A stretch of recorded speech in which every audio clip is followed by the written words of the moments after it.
Hola, hola, ¿qué tal? Muy buenas noches. Mi nombre es Jaime Chincha y en el Perú de hoy nada está dicho. Tengo el tremendo gusto de tener hoy a 3 mujeres congresistas. Este programa está dedicado para la mujer.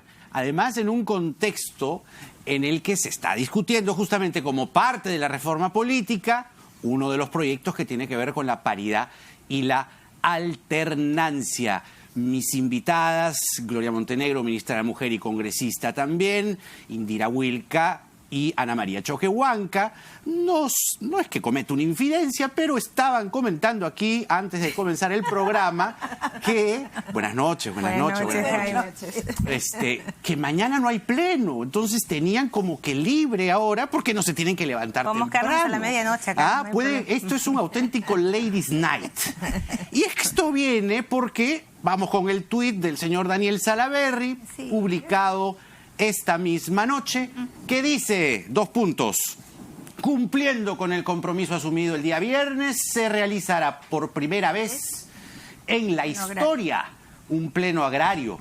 Tenemos la oportunidad de mejorar la vida de millones de peruanos, para eso nos eligieron. Fructífera reunión con dirigentes de Conveagro y otros gremios del sector.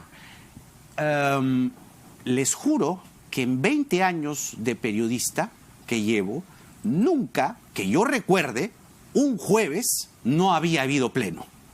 Nunca, que yo recuerde. Por ahí un memorioso me desmentirá. Pero de momento, nunca había pasado.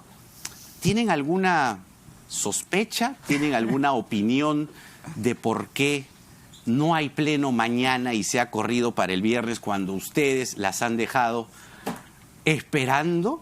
Buenas noches nuevamente. ¿Quién se anima? A ver, a Gloria Montenegro la veo con ganas de pero hablar. Tenemos acá a 2 importantes congresistas súper activas. A ver, ¿quién se anima?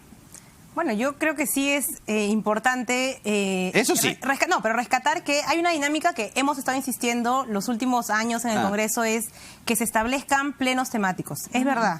Y para nosotros, en realidad, para las mujeres parlamentarias, siempre fue, por ejemplo, una demanda el tener plenos mujer. Por lo menos para que algunas fechas emblemáticas, como el 8 de marzo, el 25 de noviembre, podamos ver la cantidad de dictámenes que están aprobados en comisiones y que a veces no llegan al pleno porque no hay un sentido de urgencia de ciertos temas. Entonces, es verdad que los plenos temáticos han tratado de volverse una dinámica que ayude un poco a descargar la agenda y a hacer debates más ordenados. Ahora, hemos podido cruzar a través de nuestras fuentes y según el presidente de Conveagro, a quien hemos requerido, lo que se sabía era que el pleno era mañana. Ellos tenían el dato que era para mañana. ¿Por qué patearlo para el viernes? ¿Hay algo ahí o no? Porque, a ver, que yo recuerde, ustedes son más memoriosas que yo, hay un tema pendiente en ética con el señor Salaverry que tendría que ponerse en el pleno, ¿o me equivoco? Pues... ¿por ahí vienen las alarmas o no? Así lo modifiquen el pleno de jueves a viernes, estos temas van a tener que verse. Pregunto, Yo rescataría algo, ¿no? Que sea jueves o viernes, que en realidad es un día de diferencia, que se haga. Porque en realidad el agro en el país no está bien, todos lo sabemos. El agro es un tema que necesita una atención urgente y creo que, y en verdad, en todas las agendas que nosotros desarrollamos en los plenos de los jueves, los temas agrarios casi no... Eso está muy bien. Están. Entonces, creo que se haga. Se haga. Y como bien dicen también, plenos temáticos muy bien. Pero estamos en una coyuntura en la que, digamos, hay varios ahí entuertos en la Comisión de Ética, asuntos en la Subcomisión de Acusaciones Constitucionales. Vaya que por lo menos el contexto parece ser no el más apropiado, digamos, teniendo en cuenta el orden de temas, ¿no? Porque ya aparece la subcomisión del señor Segura diciendo, no, este va primero, no, este va después. En la parte programática está muy bien, pero dada la coyuntura, se tiene que definir primero qué casos tenemos pendientes en ética, qué casos se deben ver, e independientemente de estés en la mesa directiva o no.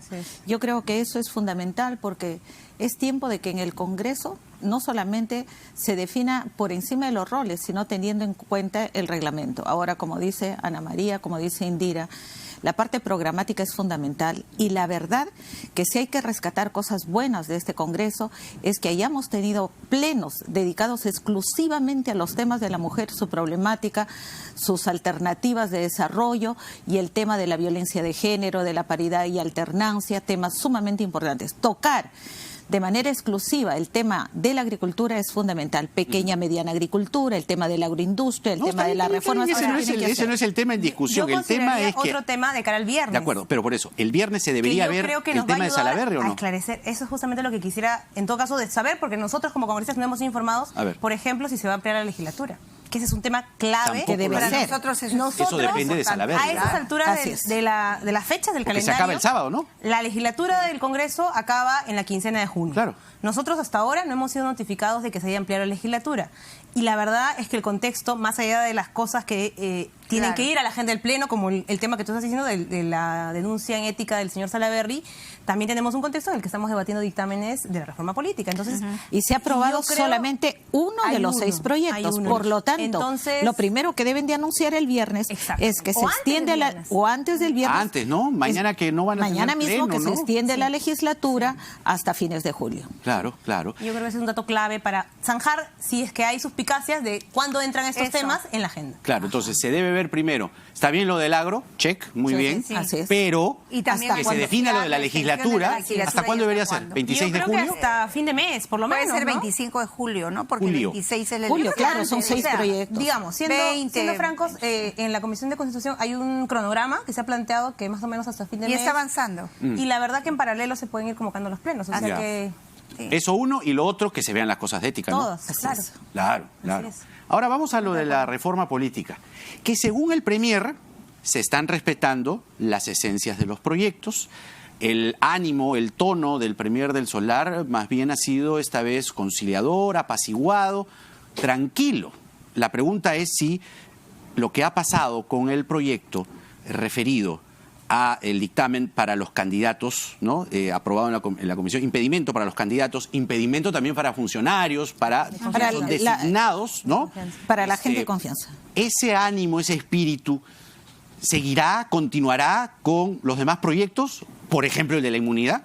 Sí, yo creo que sí. Sí, yo creo que sí, yo apuesto que sí. El tema, la estrategia que se está siguiendo es muy buena. Nosotros tenemos los talleres técnicos, las mesas técnicas que se realizan viernes y lunes. Al margen de ello tenemos las reuniones de los martes, miércoles. Este martes volvemos a reunirnos en Constitución y más bien lo que se ha hecho el día de ayer no es solamente, como se decía, ¿no? El punto y la coma está escrito en piedra, eso quiero, no. Se ha mejorado el texto, pero no solamente se ha abordado el tema solicitado, digamos, en el proyecto presentado por el Ejecutivo. Se ha agregado lo de funcionarios. Se ha agregado lo de funcionarios, que a mí me parece bien, ¿no? muy importante. Ahí hubo una discusión, yo tengo ahí claro. todavía una duda. Perdón, permíteme terminar la idea. Entonces, eso venía todo así, con un solo... Y se mandaba el número 33, se mandaba el número 31, en fin, los artículos donde calzaran. Y se encontró que calzaban bien en el 34 que correspondía y que era la solicitud 34A, y en el 39 obviamente se ponía el esto. Ahora, ahí hay un tema de si puede ser 4 años o... ¿Qué delitos? Claro, y que lógico. Entonces, pero eso yo creo que lo podemos ahondar. ¿Pero qué duda tenías? Lo que pasa es que lo que se ha aprobado en la Comisión de Constitución ha sido una reforma constitucional. O sea, después de la reforma constitucional, como todos sabemos, luego va a haber un proceso de otra legislatura, reglamentación a nivel de una ley. Así es. Una ley, en fin, simple. Y entonces, ¿cuál es la propuesta que varía en relación a lo que planteó el Ejecutivo con lo que se ha aprobado? Además de añadir la prohibición para funcionarios de confianza. Es decir, que ahora no solamente los postulantes a cargos de elección popular van a tener esta restricción, sino también quienes sean designados como funcionarios de confianza. Pero ¿qué es lo que está difiriendo? En la propuesta original se hacía referencia a, tienen la prohibición de postular o de ser funcionarios, o en este caso ser funcionarios, quienes hayan sido sentenciados en primera instancia por un delito doloso. Ahora lo que se está, digamos, aprobando en esta redacción es que la restricción es para determinados delitos de acuerdo a ley. Una ley que todavía no existe, obviamente, y que va a tener que discutirse en el futuro. Entonces yo sí creo que ahí habrá que ir sincerando a qué tipo de restricciones o a qué delitos se va a referir esa ley que se va a aprobar. Pero ese sinceramiento también depende de nosotros, porque eso se va Por a eso discutir creo en la que misma Claro, ley. hay que dejarlo bien claro para de ahí desarrollar una ley. La De hecho, duda es completamente que de acuerdo. antes tenía ese criterio claro de delito doloso y por lo tanto delitos con una pena, digamos, mayor de 4 años, que es cárcel efectiva en la práctica. A ver, La idea es que con cárcel efectiva, Así es. Tú no como puedes primer postular. punto y como segundo punto, algo que dice Ana María, algo que dice Indira, que me parece fundamental. Cuando tú analizas los casos de corrupción de alcaldes distritales, provinciales, de gobernadores, no van solos. Siempre están amarrados con su gente de confianza. El que recibió, el que negoció, el que transfirió. Por lo tanto, abarca ahora. Lo que sí faltaría es un análisis profundo de, así como sabemos cuántos alcaldes presos hay, cuántos gobernadores presos hay, es cómo estamos con relación a la gente de confianza que está al costado del alcalde y que se encarga de hacerle las transacciones. ¿Están ellos realmente castigados? De la misma manera que cuando vemos que una obra es sentenciada, el alcalde es sentenciado, ¿y por qué no sentenciamos a la empresa supervisora que nunca supervisó nada? Ya. Entonces, A ver, pero- ese también es de confianza. Solo un momento, ya viene en unos instantes el fiscal anticorrupción Elmer Chirre, Ajá. que ha sido protagonista Álvarez. Ah, qué de bueno. la primera Sentencia de Álvarez. Caso Odebrecht. Importantísimo. Importantísimo. En el caso de César Álvarez. Eso en unos minutos. Qué bueno. Ahora, entonces, se ha abierto un nuevo espacio de diálogo, como dice el premier del Solar, con la cuestión de confianza. Es decir, tenía que golpear la mesa, había que golpear el zapato para que esto camine, esto funcione, ¿o qué? ¿O es una pantomima? Es un buen inicio, son Ya. varios factores, es un buen inicio y qué bueno que se vaya avanzando y qué bueno que se haya aprobado la primera de 6. Esperamos que a mediados de julio esté todo leado y sacramentado y como vemos que hay leyes colaterales que deben de ir la mano para puntualizar la gravedad y el alcance de cada una de ellas, debe quedar cerrado también. No dejemos ventanas abiertas para que después hayan artificios que les permitan salirse por la ventana. Yo voy en otra línea, en verdad. Yo creo que ya hemos pasado varias situaciones en el Congreso que nos han permitido saber también que con la confrontación no ganamos nada. Así es. Yo he visto un clima muy favorable. De pronto la percepción que tiene Gloria en este momento es la que ella dejó en el Congreso. Y en verdad esta Y lo dejó forma de también haber en una rueda de solicitado- periodistas. Así es, ¡Plum! y Se en le la- salió y dijo, mejor que cierre ese Congreso. ¿Ah? Bueno, pero sin embargo, la discusión que hemos tenido el viernes, ayer, o sea, en todo esto para aprobar esta ley, a mí me pareció riquísimo y muy interesante. Ahí hay un aspecto, por ejemplo, cuando no se consideran los 4 años, hay delitos en el Código Penal que tienen de 1 a 3 años. Por ejemplo, el hombre que va, le pega a su esposa, a su pareja, ella está embarazada, le malogra el feto, todo, 2 años, 3 años. O sea, Pero estas entonces, personas lo que dice están Indira incluidas, Huilca, están pero incluidas por eso ahora. Hay que pero controlar bien los delitos, hay que porque detallar. una Eso digo, persona de esa exactamente, calaña, claro. no, Sí. porque le pusieron 2, 3 años, O así si puede le dan la postular, qué buena tendencia, a raza. ver, Gloria, que es ministra ahora. ¿No? Nadie. Mira, ve. O delitos de corrupción. Si le con dan- pena muy pero No baja. solo, claro, mira, claro. ve, Estafa, ni, por viola- ejemplo. ni violadores, ni Como es, estafadores, estafa. ni los que no pasan pensión a sus hijos, Así es. aquellos que han tenido ya antecedentes penales. Pero están incluidos en realidad ahora. No, tiene todavía no están incluidos. todavía no porque están no ha incluidos. señalado Vamos- los 4 años. Si vamos hubiéramos a ver. señalado los 4 años no estaría. Vamos a ver la ley cómo Pero queda. está abierto, o sea, Ahora- está abierto a lo que nosotros hagamos en la ley. Y por ejemplo, en el caso Pero de... Tamara Arimborgo dijo, ¿cómo van a dejar afuera a los que no deben poner pasan alimentos? pensión, imagínate. Hemos debatido Tal- tanto tal día en la raza, mañana pues, en la ¿no? Comisión de la Mujer. ¿No? justo debatíamos O una Karina propuesta. Beteta dijo que no les pueden obligar a las mujeres a meterse en política. ¿Por qué les están obligando? Pero yo Dios mío. por eso creo que lo que hay que hacer es, saludar sí los avances, ¿ya? Pero yo ahí sí difiero un poco de Ana María, porque creo que no se trata la discusión en general sobre la confrontación que hay en el Parlamento entre una u otra bancada o No, entre un sector y así otro. es. Porque la confrontación va a haber, Ana María, Sí. por esta razón o por Así otra. es. Sí. Porque ya lo hemos vivido antes, digamos. tiene que Depende ver con- del calibre. Yo creo que tiene que ver con otras razones. Y además- No toda la política, pero creo que el tema de fondo, perdón, que quiero cerrar esa idea de la reforma política, tiene que ver con cuánto la ciudadanía esté vigilante de esto. Así es. Porque si llegamos al extremo, si queremos ponerlo así, de la cuestión de confianza, de ese debate que se dio en el Pleno larguísimo, fue porque había una ciudadanía realmente molesta, preocupada porque decía Está molesta, cuánto está avanzando ¿Por el qué Congreso con esta reforma. retrocedió Chávarri? Por la ciudadanía, la calle. así es. ¿Por qué y Figueroa, Nostroza, sí, finalmente, sí. por la presión ciudadana, es incluido en el delito de organización Así criminal es, por el así Congreso el año pasado. Por- Y lo hicieron así es, mal, así es. porque encima adrede. Lo hicieron ¿Para qué? mal. Para No. que los hermanitos no estén. Y ahora España dice, oye, tío, que acá no hay banda, pues porque faltan los demás. Claro. Faltó lo que el Congreso no hizo. Entonces, ¿Y por qué no sí es sacaron a importante la dos buenos vigilancia. fiscales? Por la presión y por las marchas en defensa de los fiscales. Entonces, la ¿no? vigilancia Así es. ciudadana Por eso es creo que vital. Es vital. Siempre lo ha Es sido. importante. Así es. Entonces, creo que nuestras tensiones van a ocurrir siempre. Sí. Creo que no hay que decir, bueno, en el momento en que nosotros un poco más desaparezcamos estas diferencias que tenemos, todo va a caminar bien. Yo creo que, en parte, el otro factor que va a ser fundamental Pero para que nos ayuda en para este que momento a cerremos sacar este las ciclo de reformas. reformas es que la Sí. gente esté informada, que los Sí, ciudadanos, sí, así como eso ahora, es muy puedan importante. conocer en detalle a veces cosas que se ¿Qué pierden está en el pasando? Parlamento. Así es. ¿Qué se aprobó? ¿Qué es esto? ¿Qué dijeron? ¿Qué no dijeron? ¿Cuánto realmente se modificó la propuesta Claro. original? Si se modificó para bien en algunos Y otra casos. cosa, les voy a invitar a escuchar un fragmento de una intervención de Mauricio Mulder, justamente, que le añade otro ángulo al tema y lo vamos a comentar luego de escucharlo. Pero las mujeres son el 50% de la propiedad, de la población. Y entonces, en función de eso, es justo considerar de que tengan la misma presencia en la vida política y debiera ser en toda la vida social. Pero tampoco deja de ser interesante acotar que existe un cierto respingo político alrededor de este tema, ¿no? Porque yo recuerdo que en la campaña del 2011 un grupo feminista hizo una campaña diciendo: de tus 2 votos preferenciales, escoge siempre a una mujer. Una campaña interesante, ¿no? Y entonces tuve oportunidad en un debate de preguntarle a una de ellas: ¿y ese lema es aplicable a la segunda vuelta electoral? Porque si van a ir a la segunda vuelta electoral y hay un hombre y una mujer, lo lógico sería que voten ustedes por la mujer, ¿no?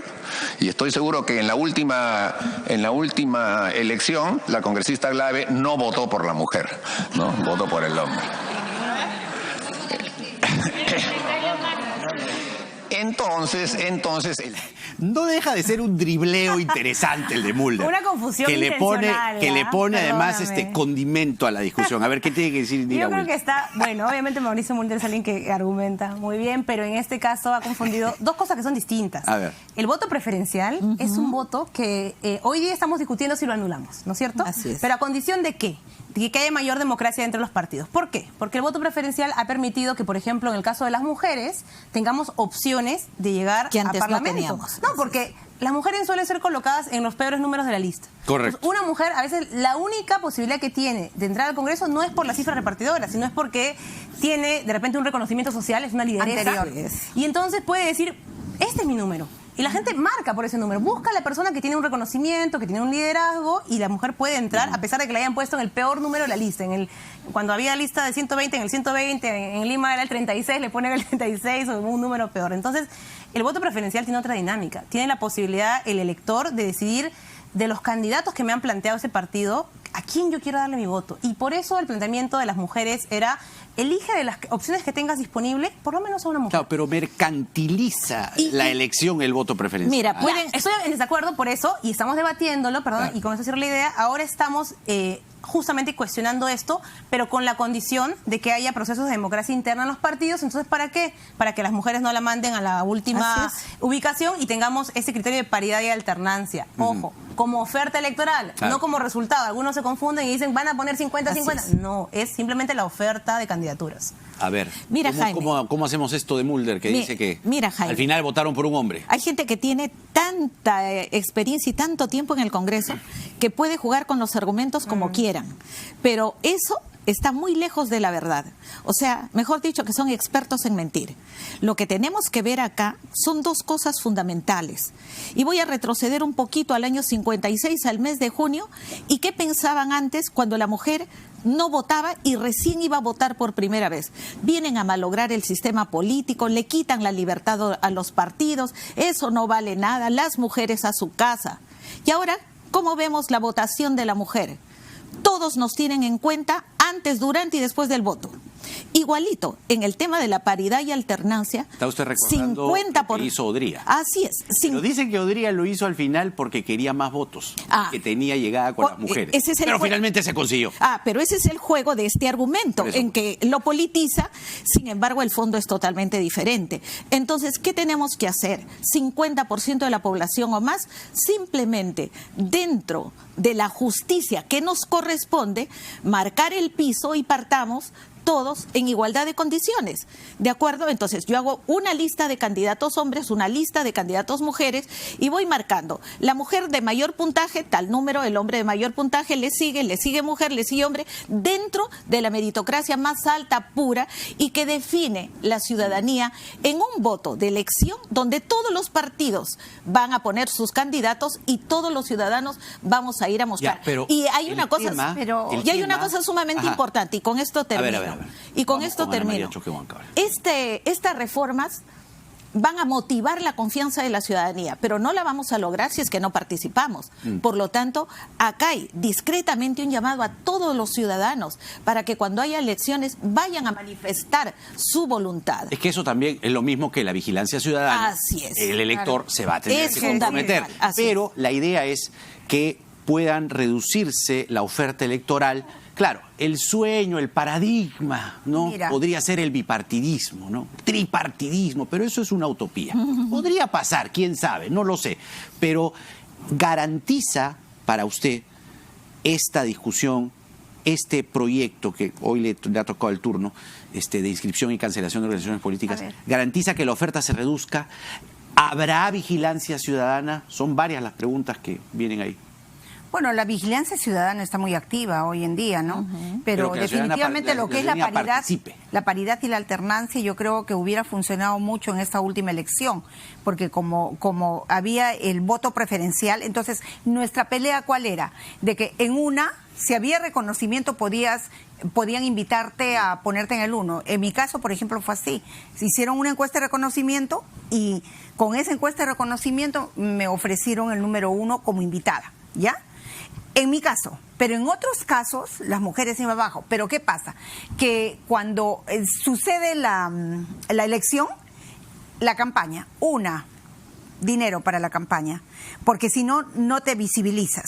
2, o sea, las que están más abajo. Entonces, la paridad y la alternancia hubiera funcionado, ¿por qué? Porque ahí van entrando de acuerdo al un hombre, una mujer. Pero en este caso, si ya se va a cambiar el voto preferencial, claro. Es que ahí va a entrar el criterio de paridad y alternancia a las primarias. A las primarias, claro. Sí. Entonces, yo creo que viéndolo así, yo creo que es muy bueno, pero hay algo también que yo quiero decir. Cuando era ministra de la Mujer tuve una experiencia en Ucayali. Y, por ejemplo, ahí a mí me contaban de que el gobernador de ese entonces había ganado contra la elección, que se habían presentado como 11 mujeres, creo, 10 mujeres, solo 1 o 2 varones. Ucayali tiene más del 50% de mujeres, ganó el varón. Entonces, nosotras lo que tenemos que ser también es más solidarias y eso tenemos que reconocer. Ya, pero la señora Bartra y Luz Salgado entre mujeres hoy hablaban para reconocer, para dar ese reconocimiento a nosotras mismas. Exacto, pero el argumento contrario es que mucha plata, tremendo presupuesto. Eso para la elección interna, las PASO. No, cuesta mucho. A ver, sí, pero la corrupción... Sí, pues, por eso, le cuesta más. Antes de comparar... Solo un paréntesis. Sí. La corrupción se lleva 12.000 millones al año. Estas reformas tienen como fin principal el superar este sistema corrupto. Tú le dices de a la gente, va a costar mucho, se retrae la cosa. A ver, pero creo que primero hay que sincerar de cuánto estamos hablando cuando decimos mucho, porque yo también he escuchado estos días declaraciones de las elecciones cuestan 1.000 millones de soles. Perdón, las cifras están en la página del MEF. ¿Cuánto costó la elección última? 260 millones aproximadamente. Discúlpeme, o sea... Sí, efectivamente es una inversión, pero no es la cantidad gran inversión. Pero que es la inversión en el fondo, o sea, y no informas, en el fondo, o sea, los cambios en el sistema político, en elegir mejores candidatos, en el poder transparentar los financiamientos de los partidos políticos, el que se pueda no solamente hacer más sincero el financiamiento, sino en ambas reformas ya tenemos peruanos y peruanas que nos van a representar mucho mejor. Por lo tanto, eso implica mejores leyes, mejores reformas, mejores y mayores cambios en el país. O sea, es una inversión sumamente necesaria, viendo de acá, no solamente al 2021, sino de acá para adelante. Pero además, ¿qué mayor justificación que lo que hoy estamos viviendo en el Congreso? Mucha gente siente que los parlamentarios que fueron electos finalmente de los partidos que tuvieron más altas votaciones, no lo satisfacían y era lo único que les ofrecían los partidos. O sea, yo quería votar a tal partido porque me siento identificado con su programa, pero veo a los candidatos y no tengo yo cómo definir si este candidato realmente va a hacer un buen papel. Entonces, el mecanismo de elecciones ciudadanas o primarias abiertas lo que va a permitir es que quienes se sientan cercanos a un partido, a su programa político, puedan elegir cuál es el mejor candidato. Y evitamos esta dinámica que hay hoy de candidatos a dedo o candidatos colocados como invitados, pero porque tenían más recursos para la campaña, y al final tú terminas viendo, ni siquiera defienden el programa de su partido. La verdad que eso es algo muy común hoy en día. Ya estamos con el tiempo encima, les estoy muy agradecido. No, de verdad que ha sido muy bueno tener, digamos, este sillón, esta mesa, como se le llama, pero esperemos que el viernes se defina la situación del señor Salaverry, porque queda como medio un sabor medio amargo, ¿no? Eso es clave. Legislatura, porque tiene que ver la Comisión de Constitución. La prolongación y eso se de tiene la que aprobar después en el Pleno. Para poder ver todos los temas, exactamente. Salaverry. Pero ¿debe o no la sanción de 120 días prosperar o no? También esa es una pregunta. Es otro debate. Yo ¿no? creo que sí. En el debate que tengamos las bancadas, cuando definamos nuestra posición, yo creo que hay que ver cuál ha sido el antecedente del hecho que se le está imputando a Salaverry. Yo sí ahí quisiera revisar, y lo voy a hacer estos días, en detalle, cómo se ha sancionado a parlamentarios, a colegas nuestros, cuando han incumplido en la presentación de documentación suya, por ejemplo, en otros informes de representación. Hemos tenido una colega que mintió en su informe de representación, dijo que se había ido el fenómeno del niño y en realidad estaba fuera del país. ¿Hubo alguna sanción? No. Claro. Y tenemos, Jaime, no tienes definido el voto todavía. Y yo quiero revisar el informe. No, tenemos que analizar bien. Usted tampoco. Ahora vamos. No, nosotros... No, todavía Pero no. sí creo que las sanciones tienen que ser proporcionales y similares. Claro. Porque hemos tenido casos como este, luego hemos tenido un colega que también se le imputó haber falsificado proyectos de ley, firmó proyectos de ley plagiados. falsos. Y bueno, la sanción fue diferente. Entonces habrá 30 que días, mirar, ¿no? 30 días y creo. de amonestación Vamos a ver escrita. entonces qué pasa el viernes. Jaime, fundamental, no solamente la proporcionalidad, sino la coherencia en las sanciones. Pero sobre todo, me encantaría que revisen a todos los congresistas todos sus informes mes a mes. Revisemos de todos y vamos a ver qué encontramos. Revisamos a uno, revisamos a todos. Me Sí, parece pues, que ya lo están eso haciendo. es democrático. Gracias por estar aquí. Indira Gracias, Wilker, no, gracias. y Ana María Gracias. Choquehuanca, 3 congresistas, ministra también de la Mujer, exministra de la Mujer. ¿Ah? Vamos a la pausa y regresamos con el fiscal anticorrupción Elmer Chirre. La prensa mundial, sí, la prensa mundial ya está destacando que aquí en el Perú ha ocurrido, se ha procedido ya a dictar la primera sentencia en el caso Odebrecht contra el exgobernador regional de Ancash, César Álvarez. No por algo le decían la bestia. Nada está dicho.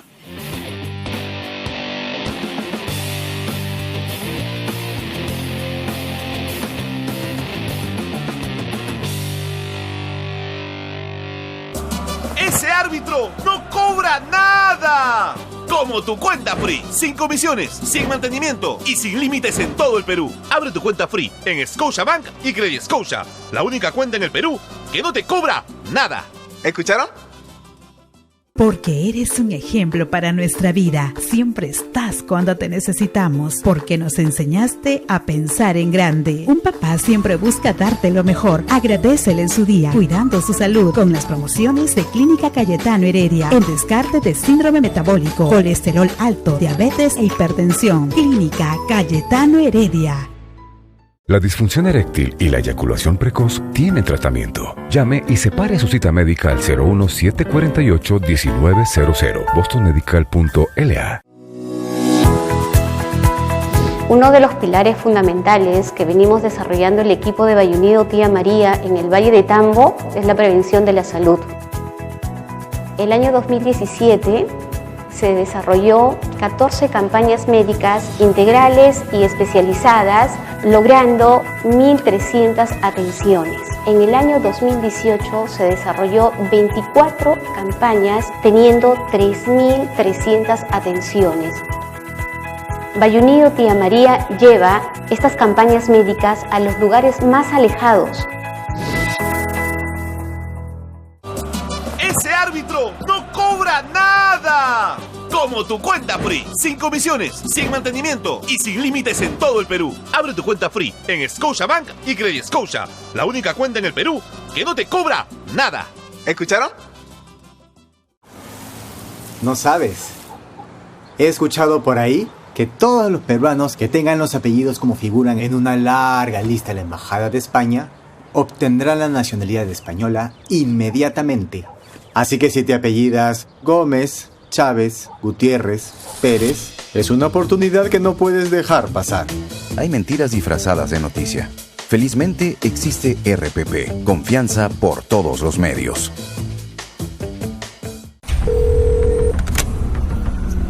Tres sujetos armados nos están asaltando.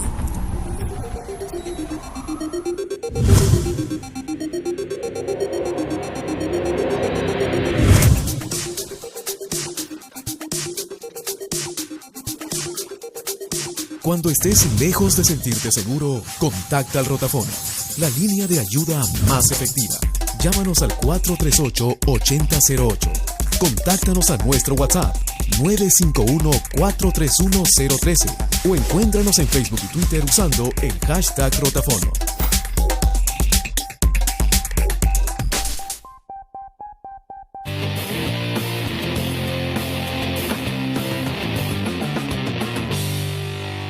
Como les decía hace un momento, la prensa mundial está destacando que en el Perú ya se decretó la primera sentencia por el caso Odebrecht al exgobernador regional de Ancash, César Álvarez, por el delito de colusión agravada en agravio del Estado por la obra rehabilitación, mejoramiento y construcción de la carretera Callejón de Guaylas Chacas, San Luis. Los hechos datan del 2010-2011.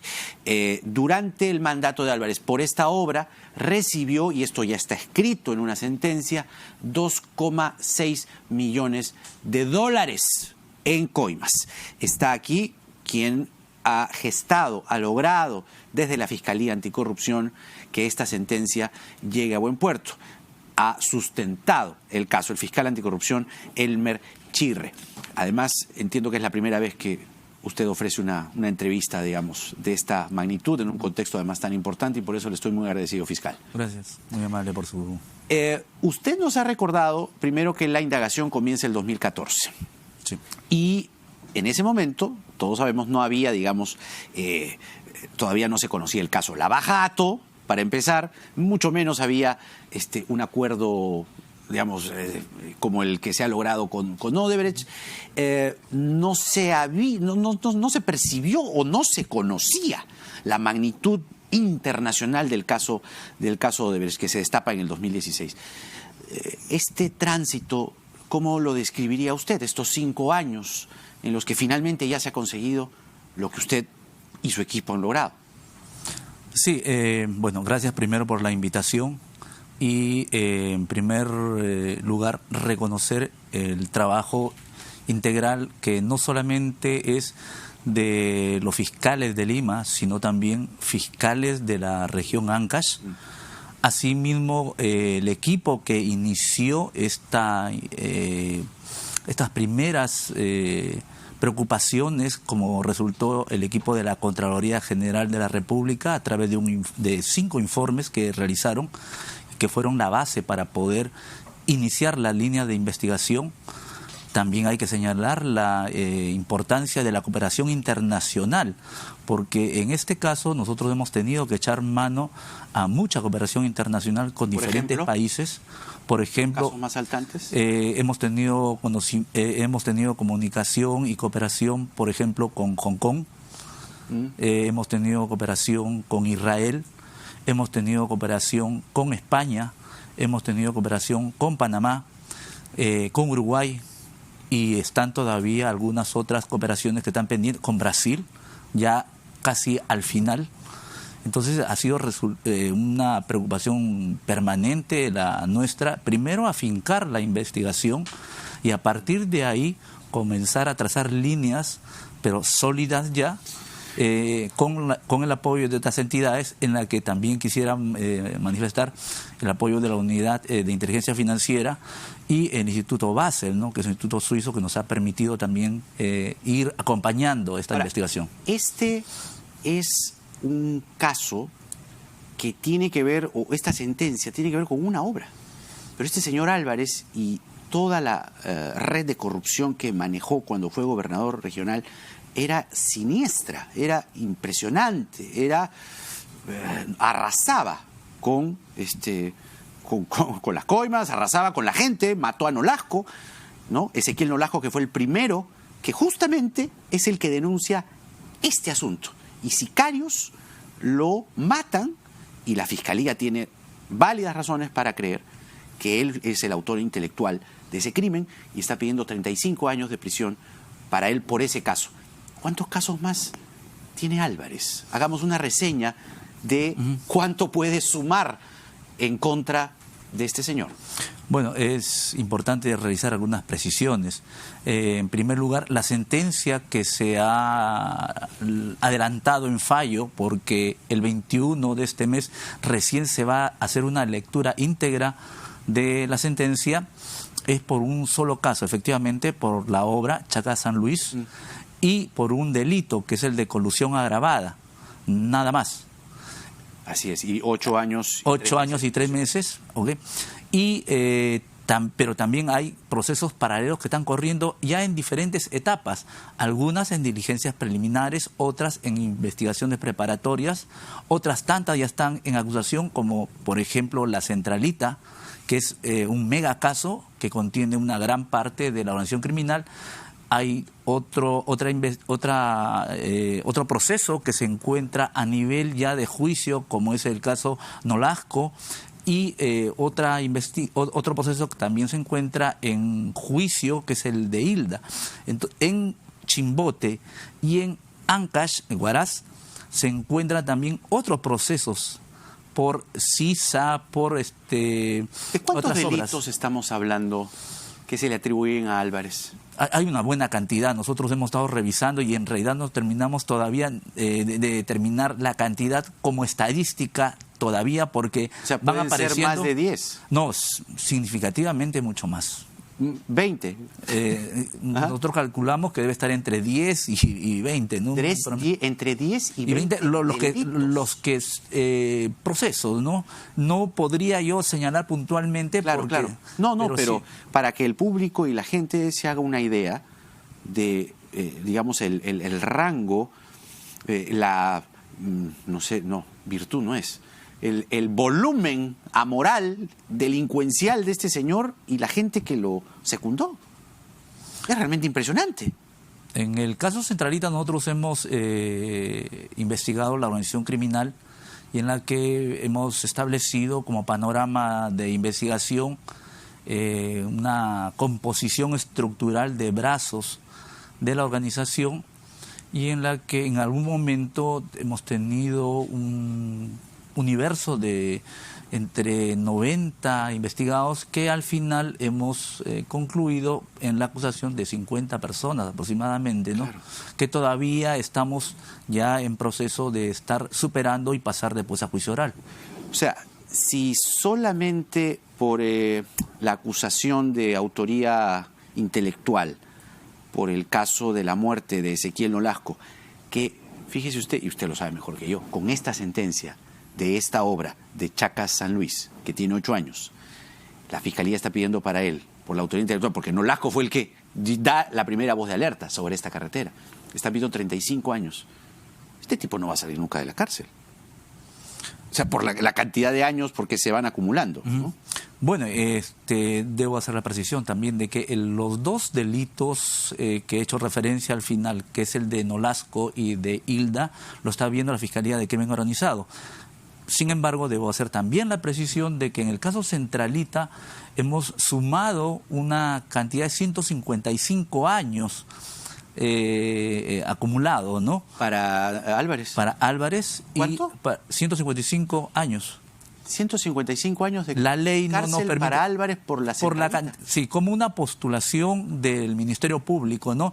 La ley no nos permite, porque nosotros no tenemos penas acumulativas, y hay un rango límite que es el de 35 años, que es lo que se ha pedido, ¿no? 35 años. Exactamente, pero si esto fuese como la legislación estadounidense, a él le deberían tocar 155 años de cárcel solo por la centralita. Sí, solamente por la centralita. Y como una postulación, ¿no? Porque finalmente el órgano jurisdiccional es quien decide, como en este caso de Chacas, la cantidad de años que debería de tener, ¿no? Ustedes han trabajado además esta investigación, usted la lideró, sin acuerdo, ¿no? Sin acuerdo con Inicialmente. Inicialmente. Después el acuerdo le sirvió. Sí, había una lógica contraria, ¿no? ¿Y el acuerdo ha beneficiado, ha aligerado su trabajo? ¿Ha hecho que esta sentencia llegue más rápido? Bueno, sin duda de que la preocupación siempre de un fiscal será convencer, ¿no? Teniendo un instrumento importante, no solamente de conocimiento, sino de verificación de nuestros argumentos y nuestras propuestas al juez a través de pruebas directas y pruebas indirectas. A través de la prueba directa serían testigos o personas que hayan participado en estos actos de colusión, que cuando son clandestinos es muy difícil encontrarlos, salvo que se presenten estos instrumentos de la colaboración eficaz que permite enfrentar de manera frontal hechos y revivir y tratar de encontrar esa verdad que tanto se busca, ¿no? ¿Cuántos exfuncionarios de Odebrecht sindicaron directamente a Álvarez por la coima? De acuerdo, nosotros ese aspecto no podemos precisarlo porque es parte del convenio el mantener reservas de identidades. Pero son funcionarios que gestaron directamente el pago de las coimas. De acuerdo a los colaboradores eficaces, sí. O sea, hay funcionarios de la empresa que participaron y que han señalado puntualmente cuáles fueron esos procedimientos, claro, ¿no? Entre comillas. Pero resulta muy, muy gráfico, muy aleccionador, muy explicativo el periodo que se ha tomado usted para la investigación. Desde que comenzó, entiendo que la voz de alerta la da Nolasco, el crimen refuerza esa teoría y luego comienzan a trazar líneas de investigación. Pero como usted bien dice también, la evidencia no llegaba. ¿Qué diferencia encuentra usted en su investigación previa al acuerdo, entre el 2014, 15, 16, y ya con el acuerdo que se firma este año a comienzos? Bueno, nosotros cuando tomamos el caso Centralita, es un caso que Lima asumió el año 2014, poco después de que se dispusiera la prisión preventiva del expresidente regional César Álvarez.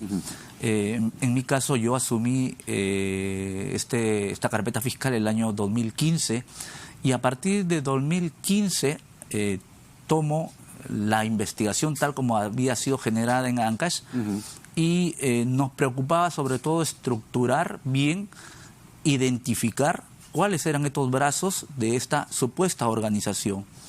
Dentro de esa información que era genérica aparecieron algunos datos que nos llamaban la atención.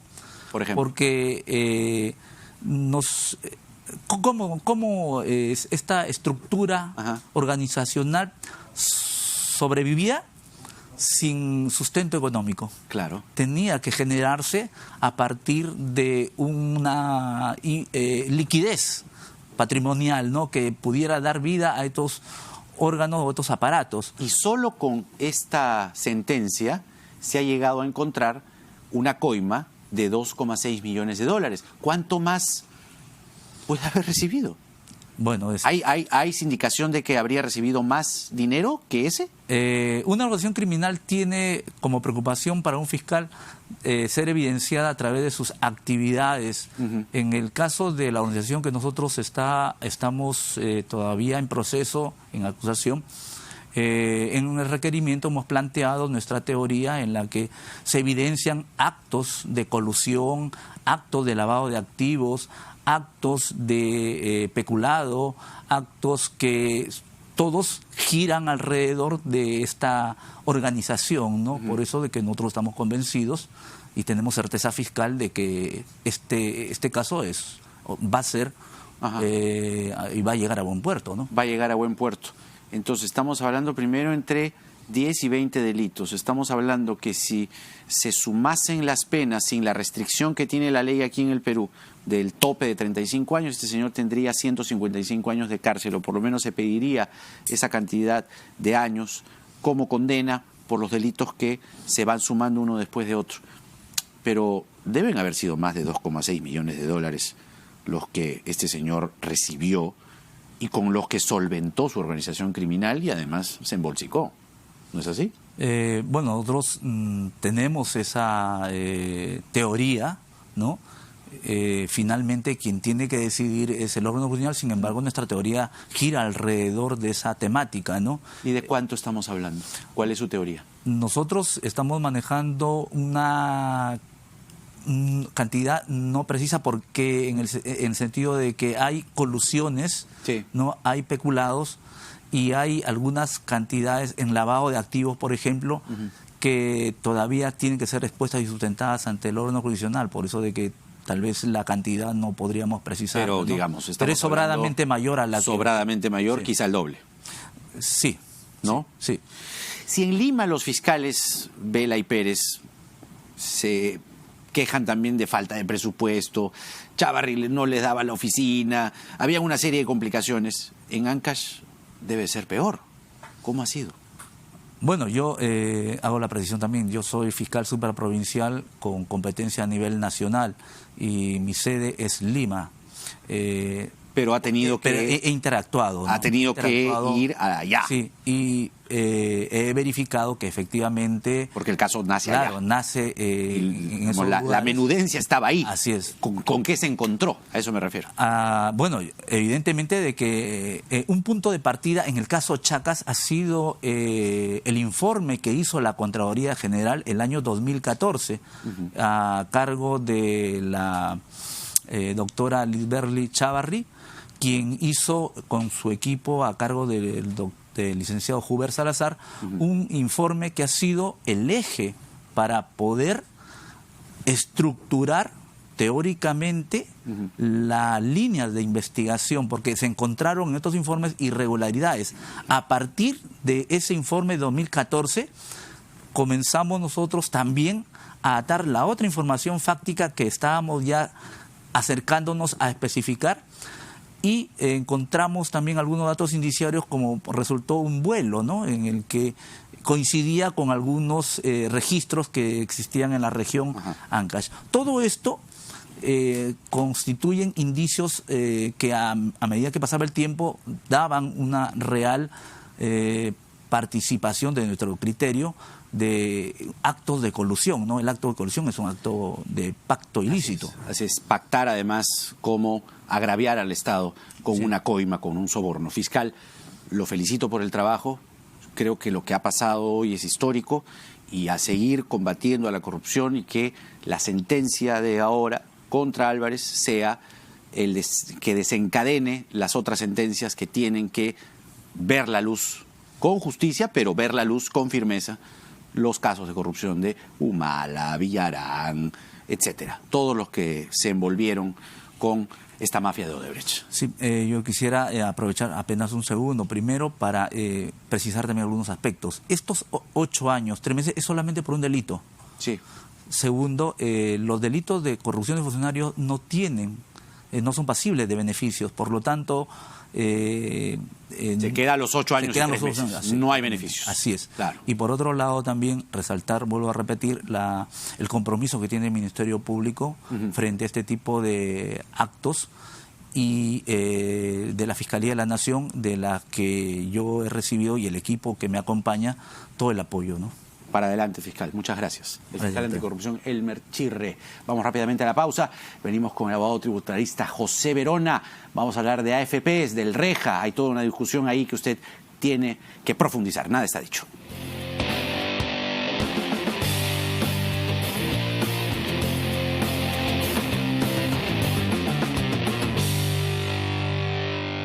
Que eres un ejemplo para nuestra vida. Siempre estás cuando te necesitamos, porque nos enseñaste a pensar en grande. Un papá siempre busca darte lo mejor. Agradécele en su día, cuidando su salud con las promociones de Clínica Cayetano Heredia. En descarte de síndrome metabólico, colesterol alto, diabetes e hipertensión. Clínica Cayetano Heredia. ¡Ese árbitro no cobra nada! Como tu cuenta Free, sin comisiones, sin mantenimiento y sin límites en todo el Perú. Abre tu cuenta Free en Scotiabank y Credit Scotia, la única cuenta en el Perú que no te cobra nada. ¿Escucharon?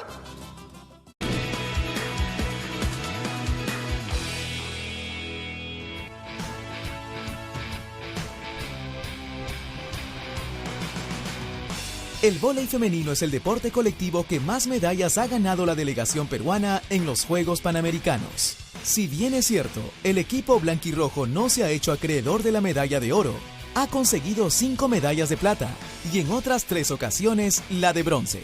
Con la contratación del japonés Akira Kato como entrenador, el sexteto bicolor logró en 4 ediciones consecutivas llegar a la final. Desde Winnipeg 1957 hasta San Juan 1979, donde destacaron figuras como Lucha Fuentes y Anacé Carrillo, quienes hicieron del Perú una potencia sudamericana de esta disciplina.